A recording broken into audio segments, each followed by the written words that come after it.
জীবনে চুপ করে সহ্য করাটা কতটা যুক্তিযুক্ত এবং এ ব্যাপারে ভগবান কি বলে? যিনি চুপ করে সব কিছু নীরবে সহ্য করেন তার জন্য কি ভগবানের আলাদা কোনো পুরস্কার রয়েছে? এমন অনেক মানুষ আছে যারা চুপ করে সব সহ্য করে, অন্যায়, অপমান, কষ্ট সব কিছু মুখ বুজে মেনে নেয়।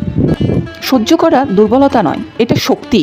ভগবদ্ গীতাতে ভগবান শ্রীকৃষ্ণ স্বয়ং বলেছেন যে সুখ, দুঃখ, শীত, গ্রীষ্ম সব কিছু সমভাবে সহ্য করতে পারে সেই ব্যক্তি মুক্তির যোগ্য এবং সেই ব্যক্তি আমার অত্যন্ত প্রিয় হয়। অর্থাৎ যে চুপ করে সহ্য করে সে কিন্তু দুর্বল নয়, সে ভিতরে ভিতরে অনেক শক্তিশালী। ভগবান সব দেখছেন, কে অন্যায় করছে, কে চুপ করে সহ্য করছে। শাস্ত্রে বলা আছে ভগবান কখনো অন্যায় সহ্য করেন না, কিন্তু তিনি সময় নিয়ে বিচার করেন।